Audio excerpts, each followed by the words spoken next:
सो hey guys, जय हिंद। और आज की जो आपकी क्लास है इंग्लिश की, हम यहाँ पे प्रैक्टिस क्लास स्टार्ट कर रहे हैं। बाकी जो प्रीवियस क्लासेस हैं, अगर आप प्लेलिस्ट देखोगे तो बहुत सारी क्लासेस हैं और मैराथन भी आपको मिलेगी, तो वो भी आप कवर करो। डेफिनेटली आपको यहाँ पे जब आप स्टेप बाय स्टेप चीज़ों को करोगे तो आपको समझ में सारी की सारी चीज़ें आएंगी, ईजी लगेगी चीज़ें। स्टार्ट करते हैं हम। फर्स्ट क्वेश्चन है आपका, choose the correct meaning of the underlined idiom. तो ये ईडियम दे रखा है कि शार्प एज टैक, ठीक है। तो यहाँ पे आप क्वेश्चन को पढ़ो। Hrithik is sharp as tack in her mathematics class. तो शार्प एज टैक का मतलब क्या है? Mentally active, loud and cheerful, very talkative, restless और डिस्टर्बिंग।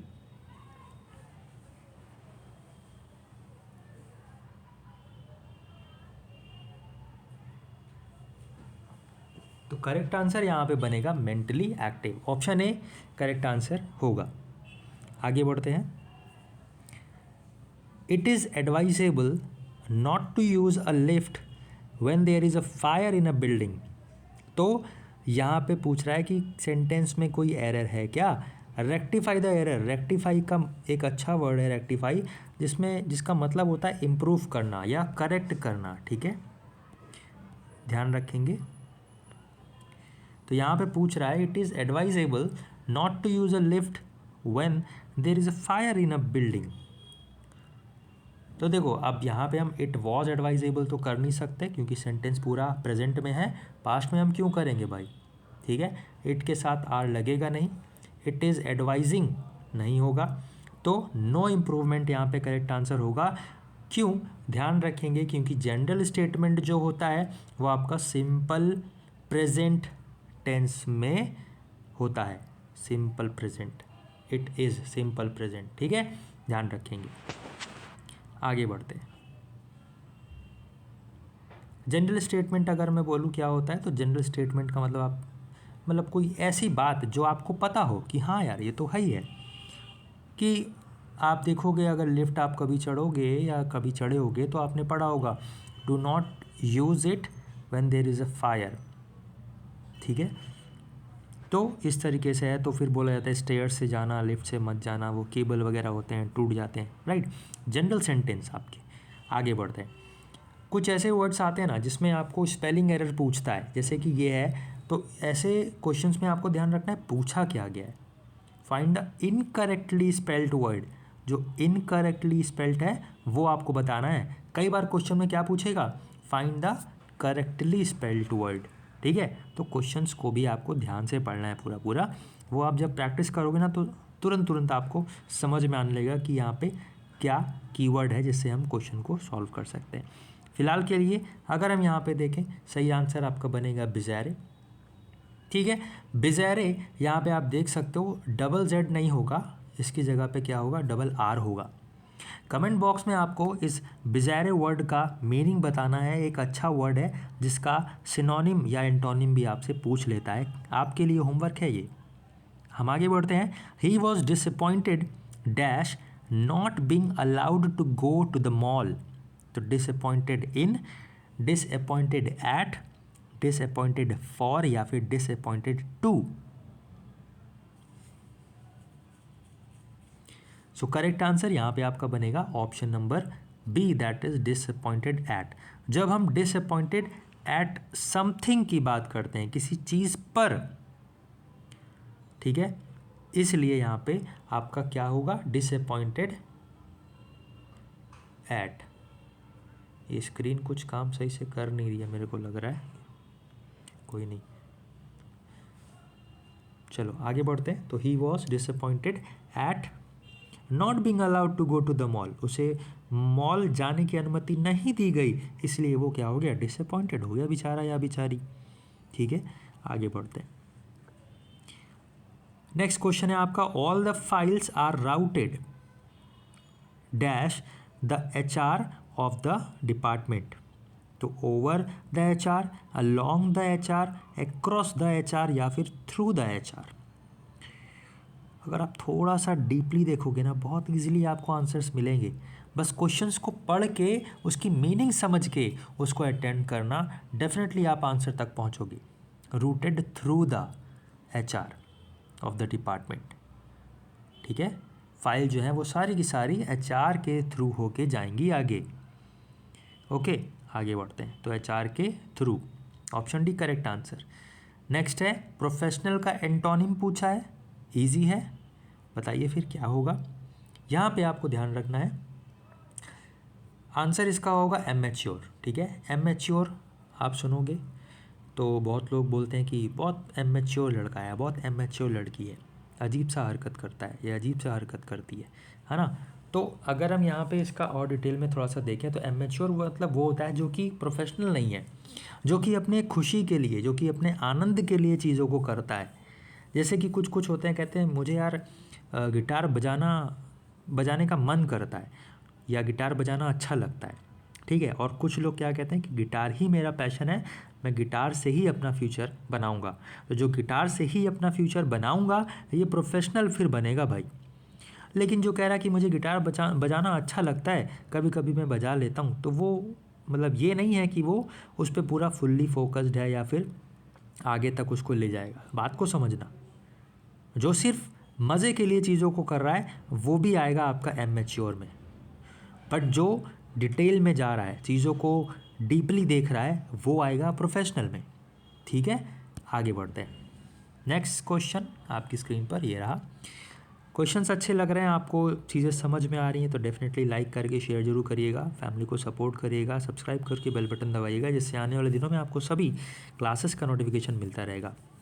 बाकी ई बुक या पेड बैच आप लेना चाहें तो अवेलेबल है, किसी से कोई भी ज़ोर ज़बरदस्ती नहीं है, लेकिन आप लेना चाहें तो ले सकते हैं। व्हाट्सएप करके सारी चीज़ें आपको वहाँ पे इन्फॉर्मेशन मिल जाएगी। नेक्स्ट क्वेश्चन आपका है, यहाँ पे वन वर्ड सब्सटीट्यूशन पूछा है। The act of making something impure और पॉल्यूट, किसी चीज़ को इम्प्योर करना या गंदा करना, पॉल्यूट करना क्या कहलाता है? आप कहोगे सर कंटेमिनेशन कहलाता है। एपिडेमिक भी एक अच्छा वर्ड है, जब एक बीमारी एक पूरे वाइड एरिया में फैल जाती है तो उसको हम एपिडेमिक बोलते हैं, याद रखेंगे। नेक्स्ट क्वेश्चन पे चलते हैं हम। If I dash a bird I would fly in the sky. ठीक है, तो अगर मैं चिड़िया होती तो मैं आसमान में उड़ रही होती। ठीक है, होती, अगर मैं चिड़िया होता तो आसमान में उड़ रहा होता, है ना। तो ये तो नहीं बन रहा है, अगर मैं चिड़िया होती तो आसमान में उड़ रही होती। तो क्या है, इमेजिनेशन है। और इमेजिनेशन का ये सेंटेंस का ये जो फॉर्मेशन है वो याद रखना है कि if I were a bird I would fly in the sky. तो वर यहाँ पे आएगा और यहाँ पे वुड आएगा, ध्यान रखेंगे। If I were a bird I would fly in the sky. ठीक है, ध्यान रखेंगे इस सेंटेंस के स्ट्रक्चर को। मूव ऑन करते हैं हम। देखो, मैं रटाने की कोशिश नहीं करूँगा आपको कि रटो रटो रटो रटो। जितना प्रैक्टिस करोगे ना उतनी ज़्यादा चीज़ें आपके सामने, आपके दिमाग में बस जाएंगी, तो ईज़िली होता जाएगा। हो सकता है ना आपको बोरिंग लगे, ठीक है, हो सकता है आपको एक समय बाद बोरिंग लगे, हो सकता है आप आज पहली क्लास कर रहे हो, आपको बड़ा मज़ा आ रहा है, बट एक हफ्ता बीतेगा, एक महीना बीत जाएगा, उसके बाद आपका मोरल डाउन होने लगेगा, बोरिंग लगने लगेगा। बट अगर वो बोरिंगनेस भी आपने इंटरेस्ट से पढ़ा, लेक्चर्स को अटेंड किए, तो वो आपको आने वाले कल में जो आपका एंट्रेंस एग्ज़ाम होगा वहाँ पे मज़ा दिलाएगा। तो आपको आज का मज़ा चाहिए, आज का कंफर्ट चाहिए, या एंट्रेंस एग्ज़ाम के डे जब आपका एंट्रेंस एग्ज़ाम अच्छा होगा, उसके बाद आप घर आओगे तो जो फील होगा वो वाला अच्छा चाहिए, वो वाला अच्छा फील चाहिए, या आज ये कंफर्ट वाला। ठीक है, रियलिटी वाला आपको, स्पिरिचुअल वाला जो कहते हैं ना कंफर्ट, वो चाहिए या fake comfort. Decision is all yours. Back to the question. Sita said to Ram please forgive me. Direct indirect का क्वेश्चन, एक्टिव पैसिव का क्वेश्चन। मैं आपसे ही बोलूँगा, देखो रूल्स तो हैं, पर अगेन मैं यही बोलूँगा कि भाई रूल्स रटने की ज़रूरत नहीं है। एक दो बार आप देख लो, बहुत अच्छा है, वेरी गुड, लेकिन प्रैक्टिस नहीं करोगे ना तो भाई सब बेकार है रटना। इसलिए प्रैक्टिस करो, अगर आप मैं एक एग्जांपल दे रहा हूँ, देखो थोड़ा सा ना एग्जांपल दे के जब मैं आपको बताऊँगा तो आपका पढ़ने में मन लगेगा, यकीन मानो। अगर आप टीवी में देख रहे हो कि हाँ सर सचिन ऐसे खेल रहे हैं, तो क्या आप देखते देखते सीख जाओगे? नहीं सीखोगे ना। जब तक आप मैदान में नहीं उतरोगे, बल्ला को हाथ में नहीं पकड़ोगे, बॉल को शॉट नहीं लगाओगे, आउट नहीं होगे, तब तक गलतियां अपनी कैसे पकड़ोगे? क्या आपकी कमज़ोरी है? तो वही कह रहा हूँ, आप यहाँ पे अब प्रैक्टिकल चीज़ों को कर रहे हो, ठीक है। तो ये जब आप लॉन्ग वे में करोगे ना, लॉन्ग टाइम में, आपको डेफिनेटली कहीं ना कहीं फ़ायदा ज़रूर मिलेगा, ठीक है। एंट्रेंस एग्ज़ाम ही नहीं, इसके बाद भी आप किसी कंपटीशन में जब बैठोगे ना तो भी याद करोगे, ठीक है। तो इस क्वेश्चन का आंसर क्या हो जाएगा? डायरेक्ट इनडायरेक्ट के क्वेश्चन ना आपको डायरेक्ट यहाँ पे जो जिस तरीके का सेंटेंस होता है उससे भी आप एलिमिनेट करके चीज़ों को कर सकते हो, ठीक है। तो देखो यहाँ पे क्या लिखा है, प्लीज़। तो प्लीज़ का मतलब रिक्वेस्टेड आएगा, आस्क्ड आएगा नहीं। प्लीज़ का मतलब अगर है, प्लीज़ दिया हुआ है तो रिक्वेस्टेड तो आना ही आना है इनडायरेक्ट बनाने में, ठीक है। अब यहाँ पे फॉर नहीं आएगा, Reena Sita requested Reena for give her, नहीं। अब यहाँ पे देखो हिम नहीं आएगा, ठीक है। हिम क्यों नहीं आएगा? क्योंकि फॉरगिव मी की बात हो रही है और मी का मतलब है सीता। सीता राम से कह रही है कि मुझे क्षमा कर दो, मुझे माफ़ कर दो। किसे माफ़ कर दो? मुझे, और मुझे कौन है? सीता। तो मी का मतलब होगा हर, नॉट हिम। एक ही सेंटेंस बचा, यही करेक्ट होगा। सीता रिक्वेस्टेड रीना या राम टू फॉरगिव हर। हो गया? आगे बढ़े? बिल्कुल बढ़ते हैं, आगे बढ़ते हैं। नेक्स्ट क्वेश्चन है, देयर इज़ डैश टेस्टियर और healthier then using the freshest ingredients.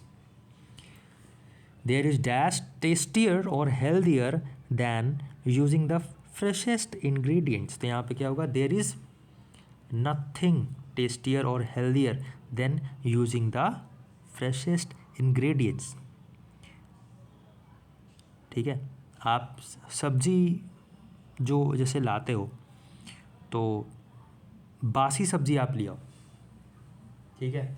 बासी सब्जी आप ले आओ और उसमें फिर खूब अच्छे अच्छे मसाले डालो, क्या लगता है आपको सब्ज़ी अच्छी लगेगी? नहीं अच्छी लगेगी ना।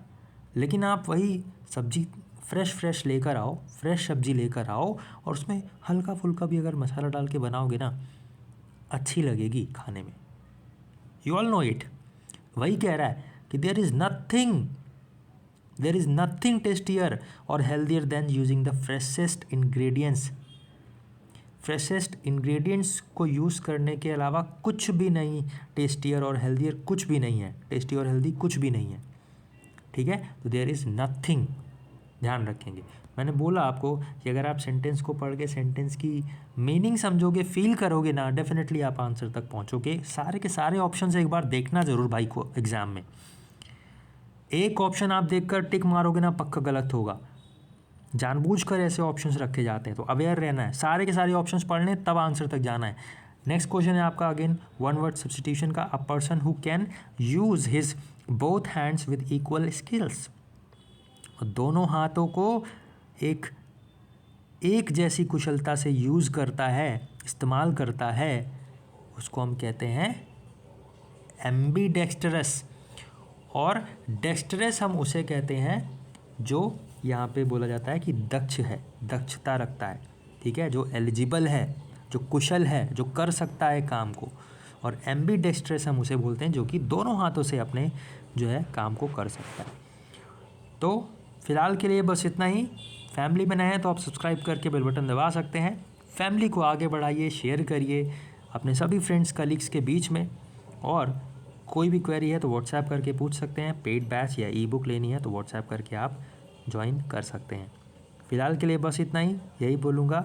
लगातार क्लासेस आपको करनी है और कोई भी डाउट है तो कमेंट बॉक्स में कमेंट करके ज़रूर से पूछेगा। फ़िलहाल के लिए बस इतना ही, मिलते हैं नेक्स्ट क्लास में। तब तक के लिए अपना ख्याल रखिए, पढ़ते रहिए, मुस्कुराते रहिए। जय हिंद, जय भारत।